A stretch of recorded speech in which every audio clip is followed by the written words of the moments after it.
Oke, hari ini kami ingin menyampaikan sedikit tentang perjalanan kami kemarin ke BSD dan ke ASID. Harapannya kami bisa membuat audiens di sini mengerti tentang apa itu arsitektur, implementasi arsitektur, dampak arsitektur terhadap pengguna, dan kenapa kita pergi ke ASID. Tapi sebelum itu, kita mau kasih tahu dulu kalau presentasi kali ini tuh kita ngasih dua sudut pandang. Pertama ada sudut pandang dari tim planning yang jadi arsiteknya, dan dari tim kami promosi yang memposisikan diri sebagai visitor. Kita lanjut ke kenapa ASID. Nah, jadi ASID itu sebenarnya dia acara yang menjadi wadah untuk kolaborasi, dialog, dan pertukaran gagasan antara arsitek, terus pelaku industri konstruksi, dan masyarakat. Nah, selama ini kan orang-orang tahunya karena namanya juga ASID, jadi kayak terlalu segmented gitu. ASID itu kayak seolah-olah cuma acara untuk anak-anak arsitek atau desain interior. Padahal untuk kayak kita orang-orang awam yang nggak ngerti-ngerti banget tentang desain, nggak ngerti tentang arsitektural gitu, itu tuh sebenarnya bisa banget buat datang ke ASID ini. Sebentar, saya kenapa anak lapangan nggak ada yang dikasih tau? Memang rencananya baru di kantor dulu buat presentasi. Cuman nanti ini kan ada dokumentasinya, memang bisa kita upload. Apa-apa ada mestinya yang diajakin. Tapi anak lapangan hari ini lagi ada sosialisasi. Ya, lagi ada sosialisasi dari Avian Pecat. Apa? Sosialisasi dari Avian Pecat. Oh, saya. Baik, bisa lanjut. Ya, silakan.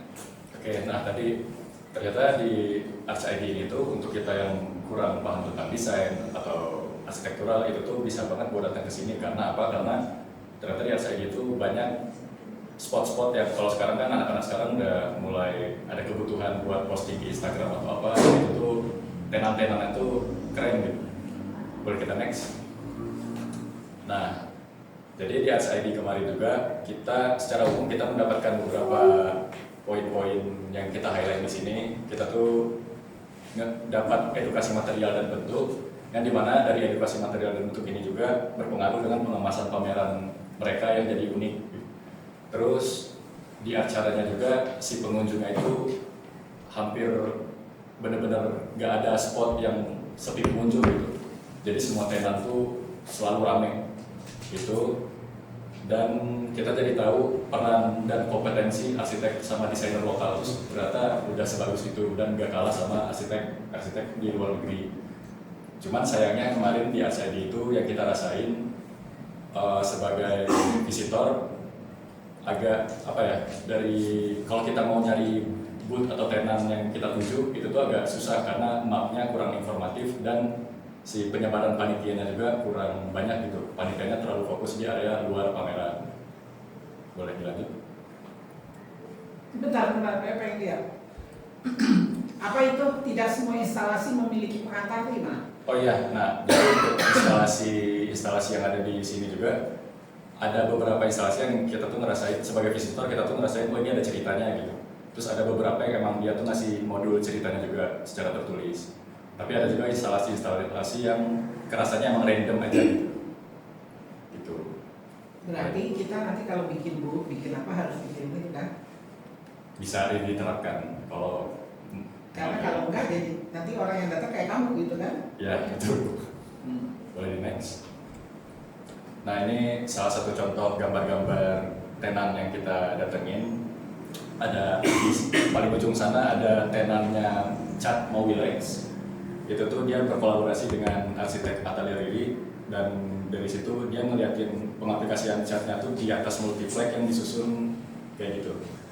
Terus selanjutnya ini ada tempat keramik. Dia tuh kalau nggak salah ngejual keramik sama teknologi yang dijualnya gitu.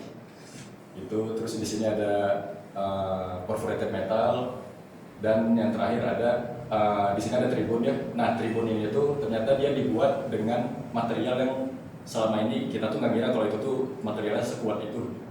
Itu tuh mereka pakai GRC gitu. Next.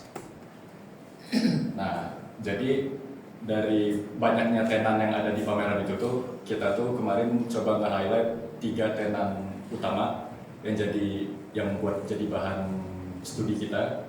Kenapa 3 tenan ini kita pilih? Karena di antara tenan-tenan yang lain tuh 3 tenan itu yang paling kontras, yang paling bagus lah. Dari sisi visual sama dari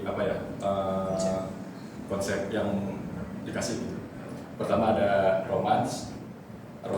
Nah, roman tuh Sebentar, angkat roman kan? Udah ada yang pernah dengar nggak? Roman. Siapa tuh roman? Romantis ya?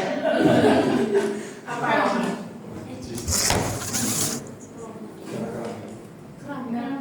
Yang ini. Ya. betul, harusnya teman-teman di sini juga Bapak Ibu di sini juga udah familiar ya dengan roman atau kuadrat. Nah, kemarin ada tenannya dia, kita coba samperin di sini. Nah, di tenannya roman ini dia tuh ngasih immersive experience. Immersive experience itu maksudnya jadi tenannya itu benar-benar di setiap sudutnya tuh ngasih pengalaman yang beda-beda banget. Gitu. Cuman tadi mungkin kalau banyak orang melihat ini kayaknya alurnya kurang jelas. Cuman yang kami rasain sebagai visitor kayaknya di situ emang dia sengaja bikin gak jelas karena emang pengen ngasih tahu kalau si produk-produknya ini kalau diaplikasikan tuh bisa ngasih kesan yang beda-beda tiap ruangan. Boleh di next.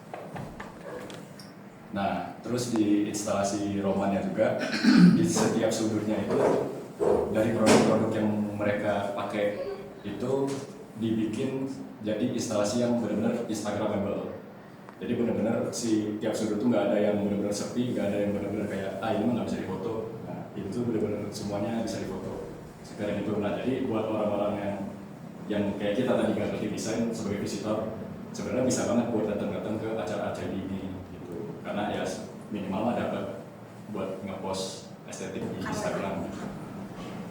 Oke, untuk materi berikutnya Green Office Park dan The Breeze. Jadi bisa di next kali ini. Nah, untuk Green Office Park sama The Breeze itu dia tuh sebenarnya komplek komersil memang lebih ditujukan untuk perkantoran awalnya gitu. Tapi untuk menunjang si orang-orang yang bekerja di kantor, misalnya biar kalau makan siang punya tempat atau punya tempat istirahat yang enak gitu buat hangout. Jadi dibikinlah si The Breeze ini. Dan sebenarnya The Breeze ini juga sifatnya terbuka untuk umum, nggak cuma untuk karyawan-karyawan dari GOP-nya tadi. Nah, untuk desain The Breeze-nya, yang awal ini kita desain The Breeze, dia tuh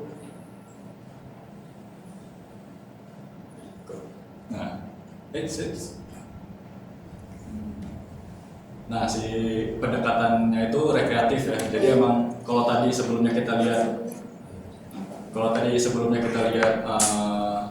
Cubic itu emang kelihatan banget mau buat belajar.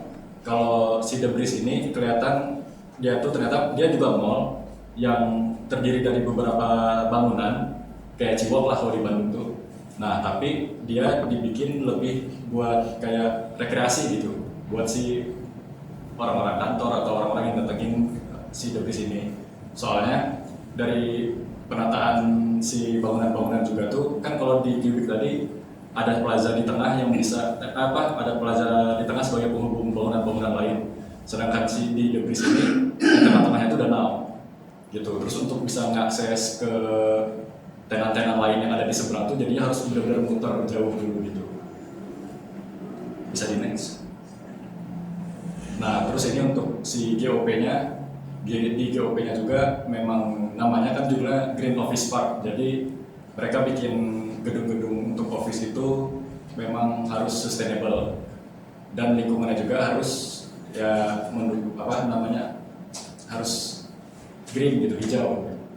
Dan jadi banyak ditumbuhin sama tanaman-tanaman peneduh biar bisa ngasih kesan ke karyawannya tuh kalau mereka selain bekerja capek, mereka juga pas istirahatnya masih bisa menghirup udara-udara segar untuk work life balance-nya gitu. Next lagi. Nah, terus untuk fasilitas dan regulasinya di sana tuh buat saya sebagai visitor waktu itu kan kebetulan kita datangnya hari Jumat ya, dari Jumat, jadi pas nyampe kita mau Jumatan, sayangnya dengan ini berada di Indonesia yang dimana banyak dari orang Indonesia tuh umat muslim, sayangnya di area itu benar-benar nggak ada masjid gitu. Itu jadi kemarin kita Jumatan di basement di atas rem yang bikin kita sholatnya miring gitu. Yang dekat situ nggak ada. Nggak Sholat agak jelas. Tapi di Jakarta mah banyak yang kayak gitu. Iya. Dia di gedung nanti pasti ada tempat sholat Jumat bersamanya, tapi antara di basement, kalau nggak tuh di parkirannya gitu, dipakai buat Jumatan. Betul. KM kan satu. Nah itu tadi salah satu fasilitasnya menurut kami ada kekurangannya di situ. Cuman untuk Sama di Central Park juga nggak ada ya. Sama itu juga Jumatannya kan bukan di masjid. Kalau kata saya ada begininya juga sih, mungkin kepadatan masjidnya tuh sebetulnya udah tinggi sekali tuh. Jadi buat bikin masjid lagi ditolak. Tapi Memang enggak ini aja. tapi kalau mau ininya di tempatnya tuh sebenarnya ada disediain. Nah tadi selain fasilitas yang kalau tadi kan kekurangan masjid gitu, tapi untuk fasilitas lainnya kayak peneduh, kayak apa ada pergola dan yang lain-lain untuk penunjang itu masih ada untungnya, dan termasuk fasilitas untuk disabilitas. Cuman untuk disabilitasnya juga cuman di area-area tertentu, jadi mungkin untuk kaum difabel itu agak kesusahan juga buat mengakses seluruh sudut gitu. Dan yang paling kerasa juga ada di regulasi, mungkin karena ini perkantoran gitu ya. Waktu itu kami kesana kan emang tujuannya buat studi, jadi kami bawa kamera juga. Dan ternyata di situ kita nggak boleh foto-foto pakai kamera profesional. Boleh, tapi bayar 2,5 juta. Jadi Bisa dijual lagi gitu. Punya siapa sih Pak? itu Sinar Mas. Cinar Mas ya. Sinar Mas. Ini ada gadgetnya. Gitu. Nah, jadi untuk regulasinya cukup ketat, Bisa sebenarnya mau tapi ya sebenarnya untuk aturan-aturan lain sebenarnya ya lebih ke keamanan aja, dan itu cukup bagus gitu. Next. Nah, berikut kita kembali lagi ke POV-nya arsitek tentang area komersil ini.